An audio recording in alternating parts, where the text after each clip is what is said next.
Assalamualaikum warahmatullahi wabarakatuh. Bismillahirrahmanirrahim. Alhamdulillahi rabbil alamin. Wabihi nasta'inu ala umurid dunya waddin. Wassalatu wassalamu ala ashrafil anbiya'i wal mursalin. Sayyidina Muhammadin wa ala alihi wa sahbihi ajma'in, amma ba'du.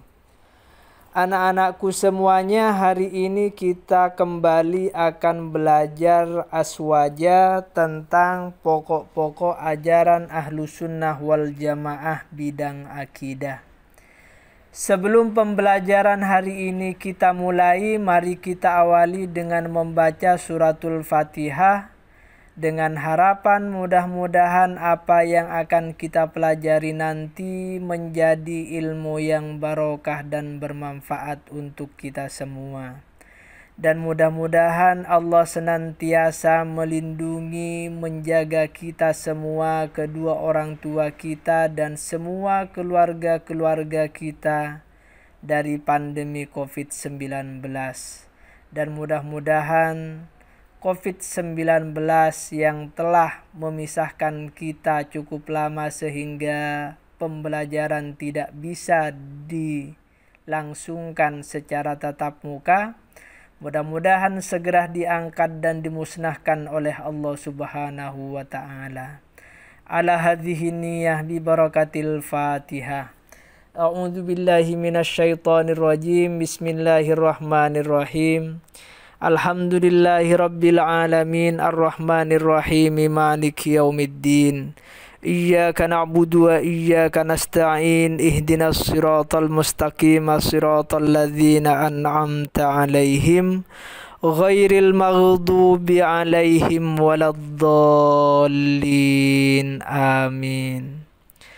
Anak-anakku semuanya, sebagaimana penjelasan pada minggu lalu bahwa Islam Ahlus Sunnah wal Jamaah di dalam akidah bermadhab atau mengikuti ajaran atau pendapat dari Imam Abu Hasan al-Asy'ari dan Imam Abu Mansur al-Maturidi. Sedangkan dalam bidang fikih kita mengikuti madzhabul arba'ah atau 4 mazhab, yaitu mazhab Imam Syafi'i, Imam Abu Hanifah, Imam Malik, dan Imam Ahmad bin Hambal. Dan dalam bidang tasawuf atau akhlak kita mengikuti ajaran-ajaran yang diajarkan oleh Imam Al-Ghazali dan juga Imam Junaid Al-Baghdadi.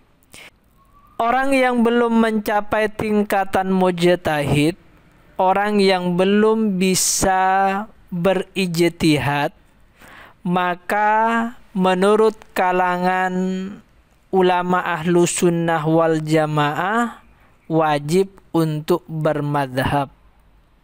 Hal ini seperti dikemukakan oleh Syekh Zakaria Al-Ansari yang berpendapat bahwa selain mujtahid, selain orang yang sudah bisa berijtihad secara mutlak, maka diwajibkan untuk bermadhab.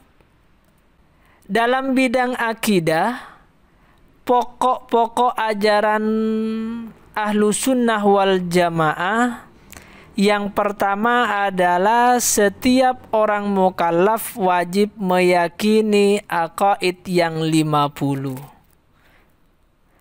Apa saja, dibagi kemana saja aqaid yang 50 itu? Yang pertama, aqaid yang 50 itu terdiri dari 20 sifat wajib bagi Allah, 20 sifat mustahil bagi Allah, 1 sifat jaiz bagi Allah, 4 sifat wajib bagi para rasul, 4 sifat mustahil bagi para rasul, dan 1 sifat jaiz bagi para rasul.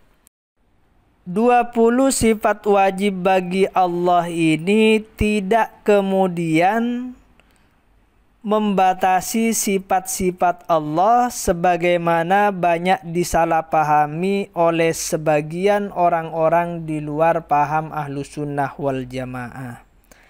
Akan tetapi 20 sifat ini adalah merupakan sifat-sifat yang sering diperdebatkan di sepanjang sejarah umat Islam. Sehingga dengan menetapkannya akan menjadi jelas bahwa Allah Subhanahu wa Ta'ala bersifat dengan segala kemahasempurnaan dan tersucikan dan terjaga dari segala kekurangan. Ke-20 sifat wajib bagi Allah yang pertama adalah wujud. Wujud artinya ada, yakni keberadaan Allah tanpa didahului ketiadaan.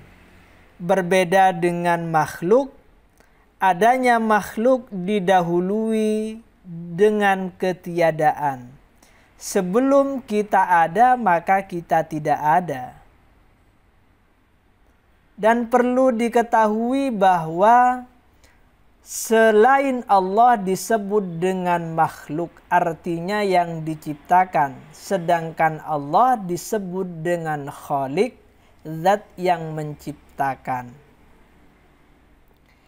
Dalil akli atau bukti keberadaan Allah adalah adanya alam semesta yang didahului dengan ketiadaan.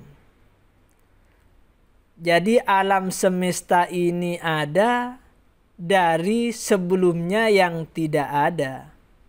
Kita hari ini ada dan sebelumnya kita tidak ada.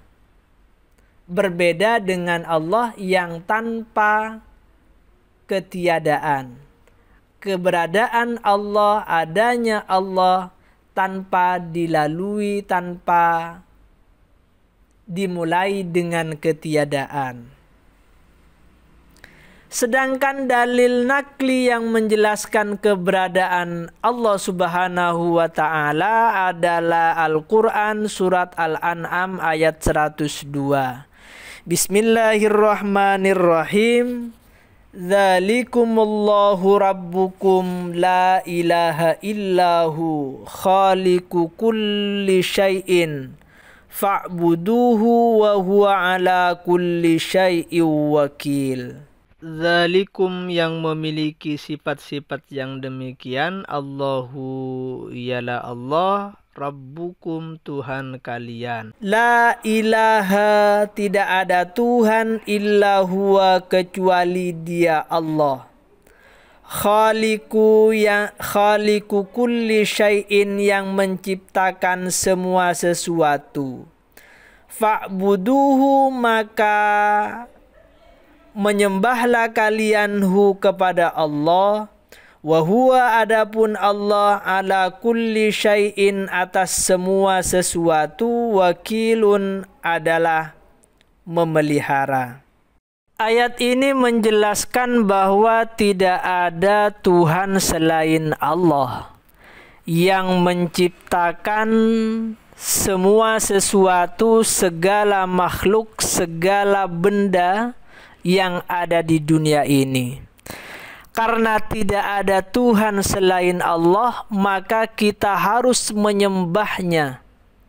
Karena Allah adalah zat yang memelihara semua sesuatu yang telah Allah ciptakan. Sedangkan dalil nakli yang berupa hadis adalah hadis yang diriwayatkan oleh Imam Bukhari. Bismillahirrahmanirrahim. Innallaha ta'ala sani'u kulli sani'in wa san'atihi. Innallaha sesungguhnya Allah Ta'ala sani'u kulli sani'in adalah pencipta setiap pekerja. Wa san'atihi dan pekerjaannya. Jadi Allah adalah zat yang menciptakan para pekerja dan pekerjaan dan jenis-jenis pekerjaannya.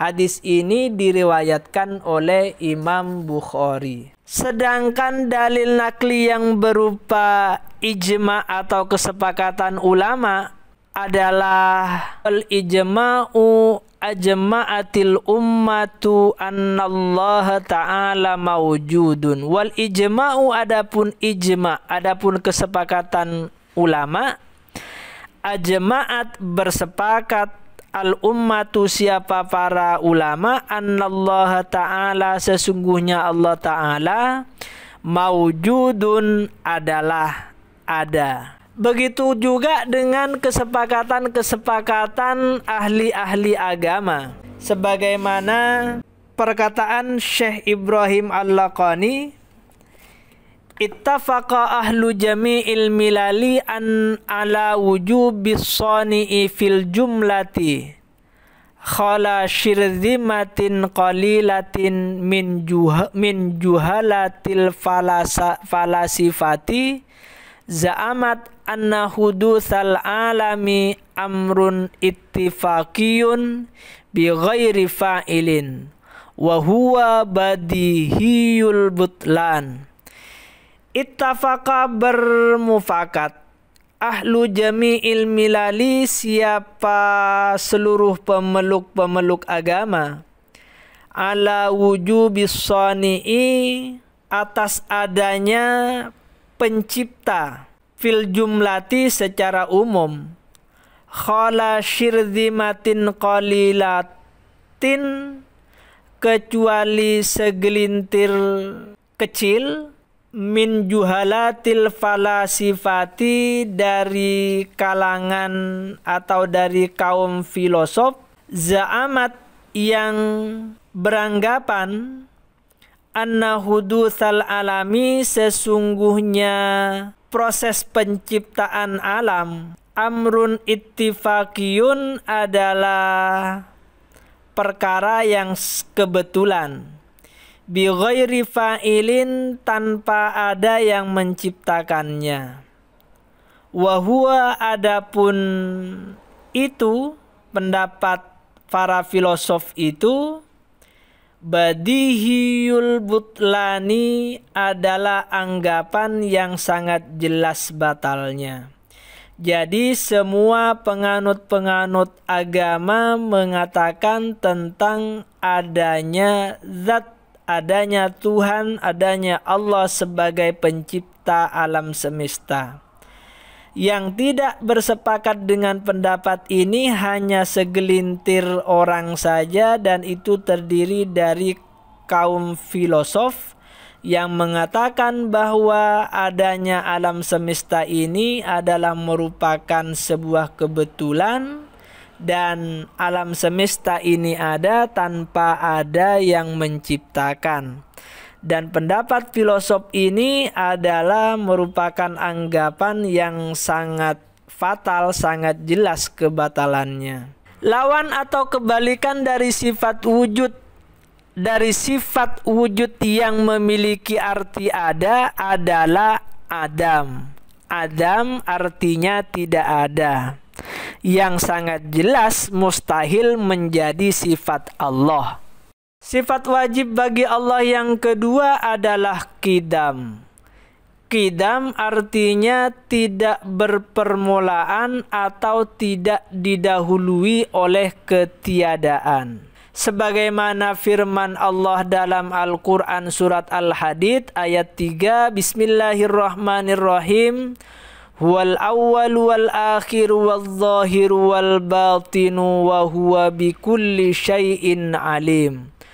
Huwa adapun dia Allah al-awwalu yang awal, wal akhiru dan akhir, wal zahiru dan yang zahir yang nampak, wal batinu dan yang batin. Wa huwa dan dia Allah bikulli syai'in kepada semua sesuatu alimun adalah maha mengetahui. Sedangkan dalil nakli yang berupa hadis adalah hadis yang diriwayatkan oleh Imam Muslim. Bismillahirrahmanirrahim. Allahumma ya Allah anta engkau al-awwalu yang awal. falaisa maka tidak ada qablaka sebelummu syai'un sesuatu apapun. Jadi qidam ini memperjelas bahwa Allah tidak berpermulaan, tidak didahului oleh ketiadaan. Sebagaimana yang telah dijelaskan dalam Al-Quran ataupun dalam hadis yang diriwayatkan oleh Imam Muslim. Sedangkan ijma' yang mengatakan bahwa Allah memiliki kitab sifat qidam adalah waqad ajma'atil ummatu, dan sungguh bersepakat al-ummatu siapa para ulama ala annallaha ta'ala atas sesungguhnya Allah subhanahu wa ta'ala muttasifun mensifati bil qidami dengan qidam tanpa permulaan. Falam yasbik maka tidak mendahului zatuhu zatnya wala sifatuhu dan sifatnya adamun apa ketiadaan. Jadi Allah keadanya itu tanpa didahului oleh ketiadaan. Sekali lagi, keadanya Allah berbeda dengan adanya makhluk yang diawali dari ketiadaan. Dari tidak ada menjadi ada, lalu kemudian akan menjadi tidak ada lagi. Kalau Allah selama-lamanya akan selalu ada. Lawan atau kebalikan dari sifat qidam adalah hudus. Artinya hudus itu ada setelah sebelumnya tidak ada. Hudus ini adalah merupakan sesuatu yang jelas mustahil menjadi sifat Allah. Sifat wajib yang ketiga bagi Allah adalah baqa. Artinya tidak ada akhirnya. Allah itu langgeng, Allah itu kekal, tidak akan pernah rusak, tidak akan pernah mati. Sebagaimana firman Allah, wa yabqa wajhu rabbika dzul jalali wal ikram. Wa yabqa dan kekal wajhu rabbika, siapa zat Tuhanmu, dzul jalali yang memiliki kebesaran, wal ikram dan kemuliaan. Jadi zat Allah itu akan kekal selama-lamanya, tidak akan pernah rusak. Berbeda dengan makhluk, kalau manusia dari tidak ada menjadi ada, lalu kemudian akan mati, dan itu merupakan salah satu proses kita menjadi tidak ada lagi di dunia ini. Sedangkan sabda Rasulullah Muhammad sallallahu alaihi wasallam yang menjadi dalil nakli berupa hadis adalah hadis yang diriwayatkan oleh Imam Muslim. Wa antal akhiru, dan adapun engkau Allah al-akhiru yang akhir. Falaisa maka tidak ada ba'daka setelahmu, setelah engkau ya Allah, syai'un sesuatu apapun. Jadi Allah itu yang awal dan yang akhir, yang tidak akan pernah rusak, dan tidak mungkin ada falaisa ba'daka syai'un, maka tidak ada sesuatu apapun setelahnya. Sedangkan dalil nakli yang berupa ijma' dari ulama adalah waqad ajma'atil ummatu alla annallaha muttasifun bil baqa'i. Waqad ajma'at dan sungguh bermufakat al ummatu siapa para ulama ala annallaha atas sesungguhnya Allah muttasifun mensifati Allah bil baqa'i dengan baqa, dengan sifat kekal. Sedangkan lawan kata atau kebalikan dari sifat baqa adalah fana. Fana itu ketiadaan setelah sebelumnya ada. Jadi tidak ada setelah kita ada. Itu disebut dengan fana. Dan fana ini adalah jelas sangat mustahil menjadi sifat Allah, karena fana ini adalah sifat makhluknya Allah. Manusia dari ada akan menjadi tidak ada. Sedangkan sifat Allah yang keempat adalah mukhalafatul lil hawadis. Artinya Allah berbeda dengan makhluk, baik itu zatnya, sifatnya maupun perbuatannya. Dalil nakli yang menunjukkan bahwa Allah bersifat mukhalafatul lil hawadisi adalah Al-Quran surat Asy-Syura ayat 11. Bismillahirrahmanirrahim. Laisa kamitslihi syai'un wa huwas samiul basir. Laisa, tidak ada, kamitslihi, ialah seperti Allah, syai'un, adapun sesuatu. Tidak mungkin ada yang bisa menyerupai Allah. Wa huwa, adapun Allah, as-sami'u, adalah zat yang maha mendengar, al-basiru, lagi maha melihat. Jadi Allah itu berbeda dengan makhluknya. Allah pasti berbeda dengan ciptaan-ciptaannya, sebagaimana yang telah Allah jelaskan dalam Al-Quran, laisa kamitslihi syai'un wa huwas samiul basir.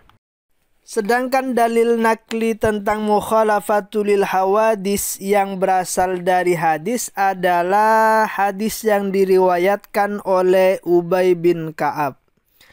Bismillahirrahmanirrahim. An Ubay bin Ka'ab radhiyallahu an. Dari Ubay bin Ka'ab radhiyallahu an. Annal musyrikina, sesungguhnya orang-orang musyrikin, qalu, berkata mereka, ya Muhammad, wahai Muhammad, unsub, sebutkanlah, lana, bagi kami, rabbaka, akan sifat-sifat Tuhanmu.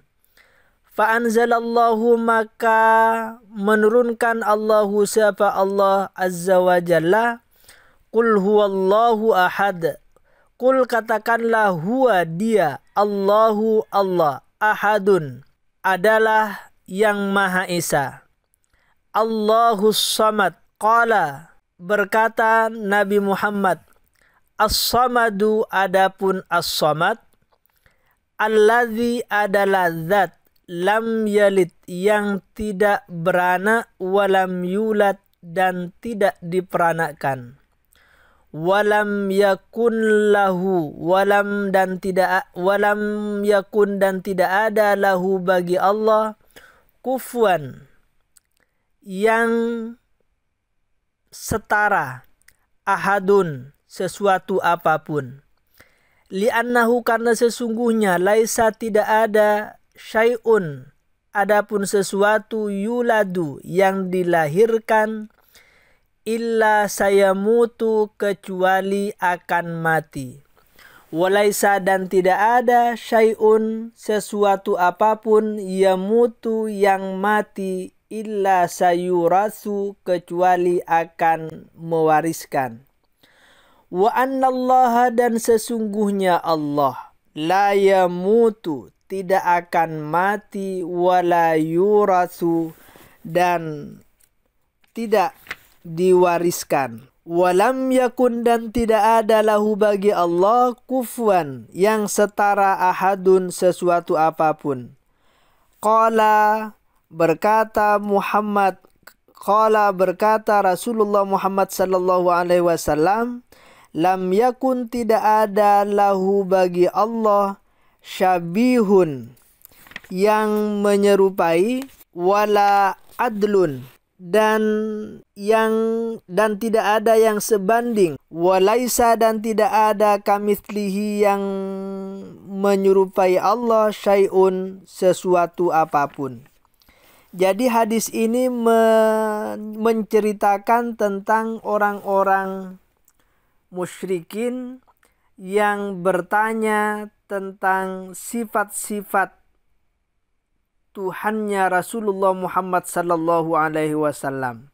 Maka Allah kemudian menurunkan surat Al-Ikhlas yang berbunyi Qul huwallahu ahad, Allahus samad, lam yalid walam yulad walam yakul lahu kufuwan ahad, yang menjelaskan tentang keesaan Allah yang tidak beranak dan juga tidak diperanakkan, dan tidak akan pernah ada sesuatu apapun yang bisa setara atau menyerupai kekuasaan Allah Subhanahu wa taala. Sedangkan dalil nakli yang berupa ijma' ulama adalah waqad ajma'atil ummatu ala anna Allah ta'ala mukhalifun lil hawadits.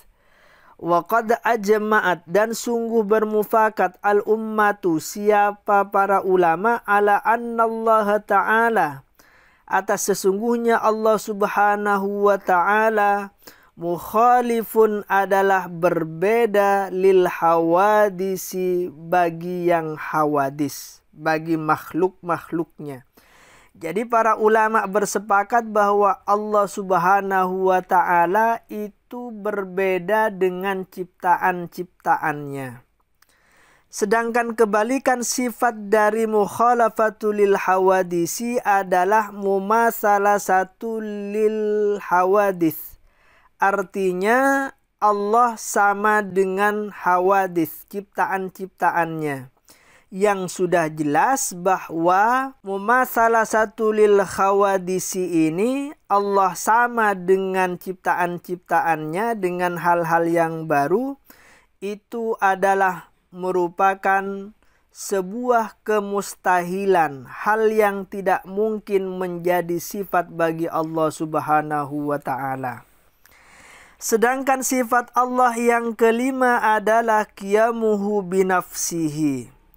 Qiyamuhu binafsihi artinya Allah berdiri sendiri, kemandirian Allah dengan zatnya.